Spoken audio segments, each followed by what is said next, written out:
તમે આ ચૂંટણી જ્યારે લડ્યા ત્યારે તમને ધમકીઓ મળતી હતી, અને જો મળતી હતી તો તમે એને કેવી રીતે ટેકલ કરતા હતા, કેવી રીતે જોતા હતા? કોઈએ તમને ફોન કર્યો હોય, કેવી રીતે? મને તો ધમકી મારે એવી કોઈની હિંમત બીમત કઈ છે નહીં. એવું કઈ ધમકી થોડું કઈ બાપાની પેઢી છે ગમે અહીં ધમકી મારી જાય. મને નો મારે, અને મને ધમકી મારે તો પછી હું મારી રીતે એને વળતો જવાબ વ્યવસ્થિત આપી શકું એમ કેપેબલ છું. પણ મને ધમકી નો મારે, જનતાને ધમકાવે. ભાજપના માણસોની ટેવ શું છે કે શક્તિશાળી માણસ હોય એનાથી દૂર રહેવાનું અને નબળા માણસને દબાઈ દેવાનો.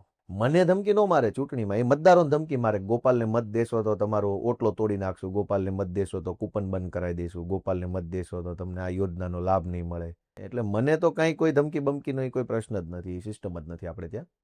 પણ લોકોને ધમકાવે છે, અને કંઈ હું ચૂંટણીમાં ઊભો રહું તો જ લોકોને ધમકાવે એવી વાત નથી. આ તો ધંધો છે એમનો.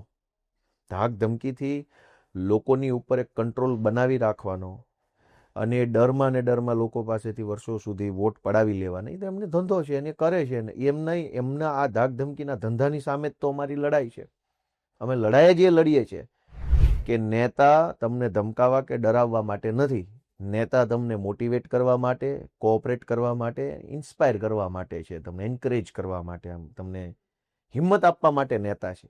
અમે શું કામ રાજનીતિમાં છીએ જે હાટું ભાઈ, આજ નેતા કેવો છે, નેતાનો ડર લાગે બહુ, અંદરથી થોડાક ડિસ્કરેજ થઈ જાય માણસ, આમ હિંમત તૂટી જાય કે આને ગમશે નહીં ગમે.